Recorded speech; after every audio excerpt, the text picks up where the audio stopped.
السلام علیکم ورحمۃ اللہ۔ ترجمہ تفسیر القرآن الکریم، سبق نمبر 995، سورۃ لقمان، آیت نمبر 10 تا 11، پارہ نمبر 21۔ اعوذ باللہ من الشیطان الرجیم۔ خلق السماوات بغیر عمد ترونها وألقى في الأرض رواسي أن تميد بكم وبث فيها من كل دابة وأنزلنا من السماء ماء فأنبتنا فيها من كل زوج كريم هذا خلق الله فأروني ماذا خلق الذين من دونه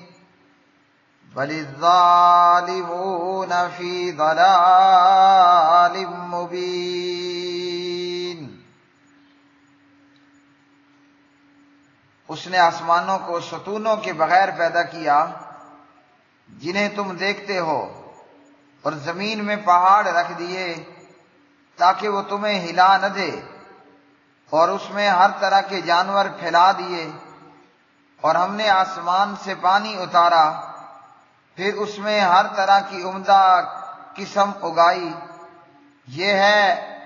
اللہ کی مخلوق، تو تم مجھے دکھاؤ کہ ان لوگوں نے جو اس کے سوا ہیں کیا پیدا کیا ہے، بلکہ ظالم لوگ کھلی گمراہی میں ہیں۔ خالق، اس نے پیدا کیے، السماوات، آسمان، بغیر عمد، ستونوں کے، ترونہا، کہ تم دیکھتے ہو ان کو، وَأَلْقَا،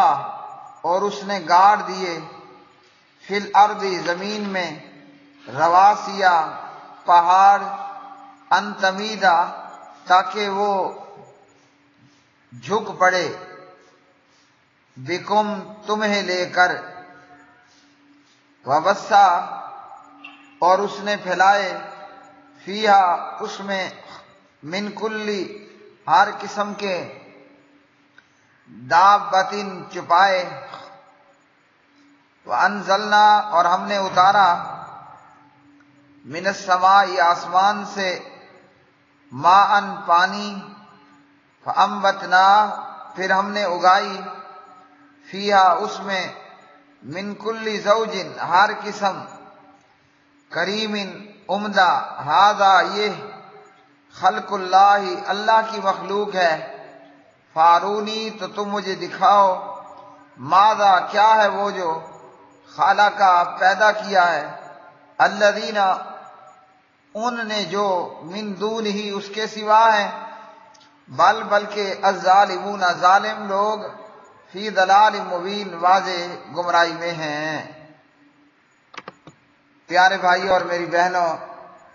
سورۃ لقمان میں سے آج کے سبق کی یہ آیات بینات اللہ پاک پروردگار نے اپنی وحدانیت اور توحید کے بیان کو یہاں ذکر کیا، اور یہ توحید کا بیان قرآن مجید کا سب سے بڑا اور اصل موضوع ہے، یعنی تمام لوگوں کو اس بات کا علم دے دیا جائے اور تمام لوگ اس بات پر یقین کر لیں، اور تمام ہی لوگ اسی بات پر ایمان لے آئیں کہ وہ اللہ ایک ہے، یکتا ہے، اکیلا ہے، اس کی الوہیت کے اندر اس کا کوئی شریک نہیں، اس پروردگار کے اسماء و صفات میں کوئی شریک نہیں، اس کی ربوبیت کے اندر کوئی سانجھی اور کوئی شریک نہیں ہے۔ تو اس کے لیے اللہ سبحانہ و تعالیٰ نے آسمانوں کی بات کی اور زمین میں موجود بڑے بڑے پہاڑوں کی بات کی، خود قرآن مجید میں زمین کی بات بھی کی گئی۔ تو یہ آسمان جو ہر ایک کو دکھائی دیتا ہے، یہ آسمان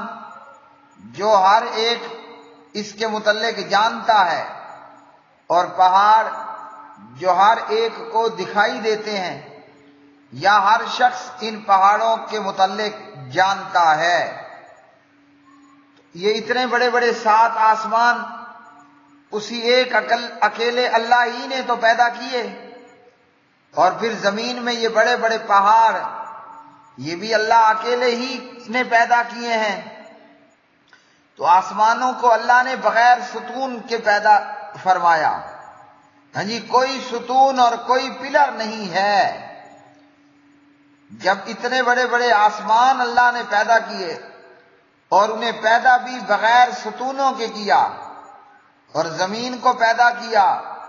اور زمین میں اللہ نے پہاڑ رکھ دیے تاکہ انسان کا اور جاندار کا زمین پر رہنا آسان ہو جائے اور ممکن بھی ہو جائے۔ یہ کون ہے پیدا کرنے والا؟ ایک اللہ اکیلا۔ اب یہاں سوال پیدا ہوتا ہے کہ آیا جس طرح سورج اور چاند گردش کرتے ہیں، گھوم رہے ہیں، یا باقی ستارے اور سیارے کائنات میں گھوم رہے ہیں، تو کیا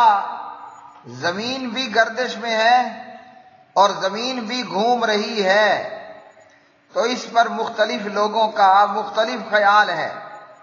بعض نے قرآن مجید کی آیات سے استدلال فرمایا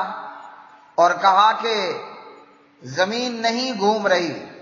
ان میں سے ایک یہ آیت مبارکہ بھی ہے کہ اللہ نے زمین کے اندر پہاڑ گاڑ دیے تاکہ یہ زمین جو ہے وہ تمہیں ہلا نہ دے، اور انسان اور جاندار کا اس زمین کے اوپر رہنا آسان ہو جائے۔ اور بعض کا نقطہ نظر یہ ہے کہ جیسے سورج اور چاند گردش میں ہیں، سورج اور چاند گھوم رہے ہیں، اسی طرح زمین بھی گھوم رہی ہے، لیکن یہ کہ اللہ سبحانہ و تعالیٰ نے اس زمین کے اندر اللہ نے پہاڑ گاڑ دیے ہیں، اس لیے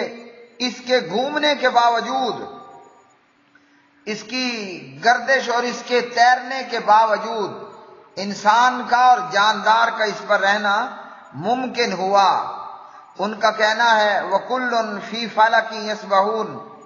اور سب مدار میں تیرتے پھر رہے ہیں۔ اب سورج بھی تیرتا پھر رہا ہے، اور چاند بھی، اور باقی ستارے اور سیارے بھی، لیکن ہم دیکھتے ہیں کہ سائنس نے ہمیں بتایا یا دکھایا کہ انسان چاند پر بھی پہنچا، اور باقاعدہ اس نے اپنے قدم چاند پر بھی رکھ دیے۔ تو زمین میں اللہ نے پہاڑ گاڑے تاکہ زمین تمہیں رہنے دے اور تمہیں ہلا نہ سکے، لیکن جب کبھی زمین میں بھونچال آتا ہے اور زلزلہ پیدا ہوتا ہے تو پھر انسان اور جاندار اور عمارتیں وہ گر پڑتی ہیں، اور ٹوٹ پھوٹ کا اور تباہی کا منظر ہوتا ہے۔ تو فرمایا اللہ سبحانہ و تعالیٰ نے کہ اللہ نے زمین میں ہر طرح کے جوڑا جوڑا جانور بھی پھیلا دیے، اور ہر طرح کی عمدہ کھانے کے لیے چیزیں بھی اگا دی ہیں، اور پھر انسانوں، جانوروں اور جانداروں کے لیے اللہ نے آسمان سے پانی بھی اتارا۔ ہاں جی، اللہ نے آسمان سے پانی بھی اتارا۔ تو خالق نے مخلوق کو پیدا بھی کیا، اور خالق نے مخلوق کے رزق کا بندوبست بھی فرما دیا ہے۔ اب یہ تو ہے اللہ کی مخلوق، یہ ساری کائنات پیدا کرنے والا اللہ، آسمان سے پانی نازل کرنے والا اللہ۔ تو جنہیں تم نے اللہ کے سوا معبود بنا رکھا ہے، وہ چاہے قوم نوح کے 5 بت اور بزرگ ہوں، یا لات اور منات ہوں اور عزا ہوں، اور اسی طرح اہل عرب اور اہل جاہلیت میں قریش کے اور مشرکین مکہ اور عرب کے بت ہوں، یا جنہوں نے پیغمبروں کو اللہ کا بیٹا کہا، یا جنہوں نے فرشتوں کو اللہ کی بیٹی کہا، بات یہ ہے کہ ذرا یہ دکھاؤ اللہ کے ماں سوا ان جھوٹے معبودوں نے کیا پیدا کیا۔ خالق تو اسی کا حق ہے نا، خالق جو ہے عبادت اسی کا حق ہے، عبادت خالق کا ہی حق ہے، تو یہ سارا کچھ تو اللہ خالق نے پیدا کیا۔ اب جنہیں تم نے اللہ کے سوا معبود بنا رکھا ہے وہ معبود تو نہیں ہے، لیکن تم نے معبود بنا لیا، تو ذرا بتاؤ کہ انہوں نے کیا پیدا کیا ہے، بلکہ وہ تو خود پیدا کردہ ہیں۔ ہیں جی، وہ کیا دکھائیں گے کہ انہوں نے کیا پیدا کیا، وہ تو خود پیدا کیے ہوئے ہیں۔ نبی ہے تو پیدا کیا گیا، فرشتہ ہے تو پیدا کیا گیا، ود اور سوا ہیں تو وہ پیدا کیے گئے، مٹی اور پتھر کے بت ہیں تو انہیں بھی تراشنے والے نے تراشا ہے۔ وہ کیا خاک کچھ پیدا کریں گے، وہ تو خود مخلوق ہیں۔ ہاں جی، وہ کیا کسی کو خاک رزق دے کر رازق بنیں گے، وہ تو خود مرزوق ہیں، رزق دیے جاتے ہیں اور کھانے پینے کے محتاج ہیں، تو وہ خالق نہیں ہے بلکہ خود مخلوق ہیں، وہ رازق نہیں ہے بلکہ وہ مرزوق ہیں۔ تو اللہ تعالیٰ کا کمال